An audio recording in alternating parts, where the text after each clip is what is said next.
శశాంక్ చేతి నుండి తన చేతిని లాక్కొని, నాకు కొన్ని కండిషన్స్ ఉన్నాయి అని అంది శిశిర. ఏంటవి అని అడిగాడు శశాంక్. మనం ఒకరి పర్సనల్ విషయాల్లో మరొకరం జోక్యం చేసుకోకూడదు. పెళ్లి అయ్యాక కూడా నేను నా జాబ్ కంటిన్యూ చేస్తాను. మనం జస్ట్ పేరుకే భార్యాభర్తలుగా ఉంటాం. ఐయుఐ ద్వారా మనం బిడ్డని కందాం. బిడ్డ పుట్టాక మీకు డైవర్స్ కావాలి అంటే తప్పకుండా ఇస్తాను. పిల్లల్ని కూడా తీసుకొని నేను వెళ్ళిపోతాను అని చెప్పింది. శశాంక్కి పిచ్చ కోపం వచ్చింది శిశిర నోటి నుండి డైవర్స్ వెళ్ళిపోవటం అన్న మాటలు విని. కానీ తమాయించుకొని, నాకు అన్నీ ఓకే, కానీ ఒక్కటి, నేను బతికి ఉండగా డైవర్స్ అయితే ఇవ్వను. పిల్లల్ని నిన్ను కూడా అస్సలు వదులుకోను. నువ్వు ఒకవేళ వెళ్ళిపోవటానికి ట్రై చేసినా కూడా నేను అస్సలు ఊరుకోను అని చెప్పాడు. శిశిర ఏమీ మాట్లాడలేదు. దా వెళ్దాం, మళ్ళీ టెంపుల్స్ మూసేస్తారు అని ఆమె చేతిని పట్టుకోబోయాడు. చేతిని వెనక్కి పెట్టుకొని, నేను నడవగలను అని అతని పక్క నుండి బయటికి నడిచింది. శశాంక్ ఆమెతో వెళ్లి కార్ డోర్ తీశాడు. శిశిర ఏమీ మాట్లాడకుండా మౌనంగా సైలెంట్గా ఎక్కి కూర్చుంది కార్లో. శశాంక్ కార్ ఎక్కి గుడి వైపుకు పోనిచ్చాడు. శిశిర కళ్ళు మూసుకుంది. ఏంటి ఇలా జరుగుతోంది? శశాంక్కి పాప గురించి తెలియకూడదు అనుకున్నాను కదా, ఇప్పుడు నేనే నా నోటి ద్వారా చెప్పేశాను. శశాంక్ దగ్గరగా ఉండటం కూడా అస్సలు నాకు నచ్చటం లేదు. ఇప్పుడు అతని చేతితో తాళి కట్టించుకునేందుకు సిద్ధమయ్యాను. అతని నీడ కూడా నాపై పడకూడదు అనుకున్నాను. అతని మరో అంశని కనేందుకు మళ్ళా తయారవుతున్నాను. ఎందుకు నాకు ఇలాగే జరుగుతుంది? నాకే ఎందుకు ఇలా జరిపిస్తున్నావు దేవుడా అంటూ ఆ పైవాడికి నేనంటే ఎందుకు అంత కక్ష? నన్ను ఇలా సాధిస్తున్నాడు అని శిశిర ఆలోచనలో ఉండగానే కార్ ఒక గుడి ముందు ఆగింది.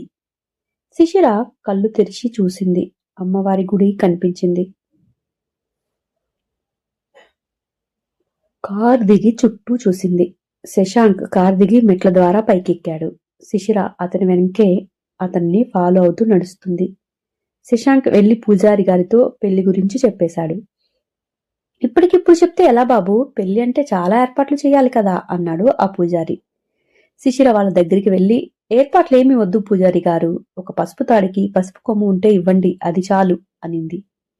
ఆయన వాళ్ళిద్దరిని ఒకసారి చూసి, సరే కనీసం పూలదండలైనా తెచ్చుకోండి అని అన్నారు.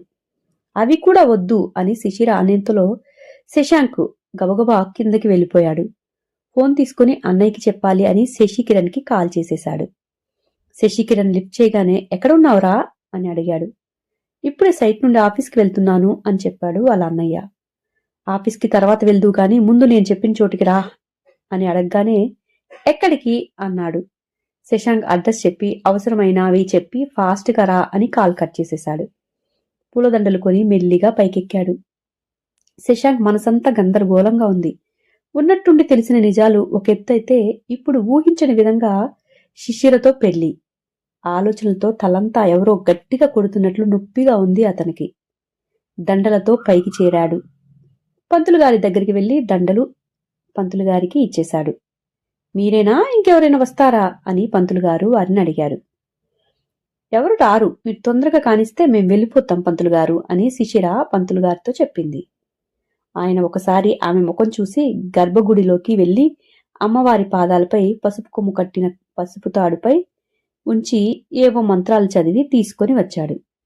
శశాంక్కి దాన్ని ఇచ్చి, అమ్మాయి మెడలో కట్టుబాబు అన్నాడు. 3 ముళ్ళు వెయ్యి ఆయనా అని మంత్రాలు పఠించడం మొదలుపెట్టేశాడు. శశాంక్ వేద మంత్రాల నడుమ అమ్మవారి సాక్షిగా శిశిర మెడలో 3 ముళ్ళు వేసేశాడు. వాళ్ళు చేతికి పూలదండలు ఇచ్చారు. ఇద్దరూ మార్చుకున్నారు. ఆయన కాళ్ళకి దండం పెట్టి వారిద్దరూ ఆశీర్వాదం తీసుకున్నారు.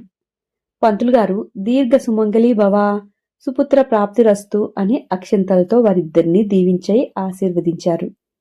ఆయనకి సంభావన ఇచ్చి వెనుదిరిగారు. అప్పుడే ఫాస్ట్గా అక్కడికి వచ్చిన శశికిరణ్ మెడలో దండలతో ఉన్న వాళ్ళిద్దరినీ చూసి షాక్ అయిపోయాడు. మెల్లిగా తేరుకొని తమ్ముడి దగ్గరికి వచ్చి, ఏంట్రా ఇది అని అడిగాడు. శశాంక్కి ఏం చెప్పాలో అర్థం కాలేదు.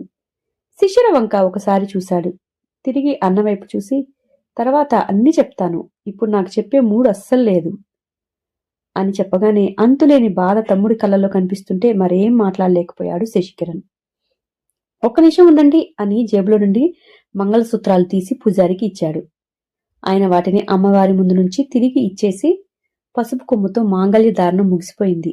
వీటిని మంచి రోజు చూసి మార్చుకోండి అని చెప్పాడు. వాటిని తీసుకుని భద్రంగా జేబులో పెట్టుకుని ఆయనకి నమస్కారం చేసి తమ్ముడి దగ్గరికి వచ్చాడు శశికిరణ్. ఇంటికి వెళ్దాం రండి అని అన్నాడు.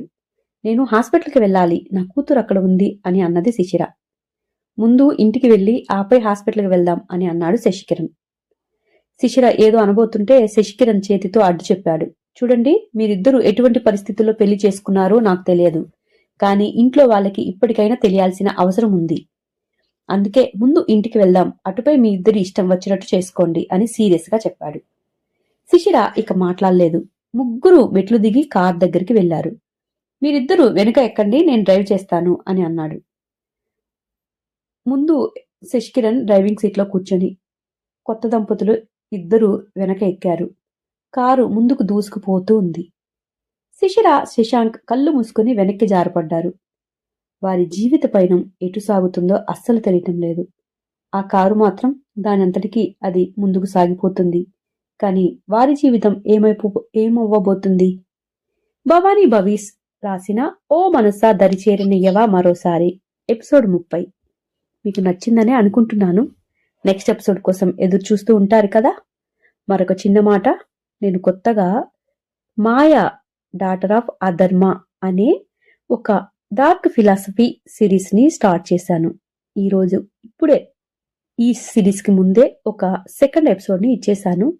వీలైతే తప్పకుండా ఆ స్టోరీని కూడా చదివి ఎలా ఉందో కామెంట్ రూపంలో చెప్పేయండి. మీ సపోర్ట్ మాకు చాలా ముఖ్యం.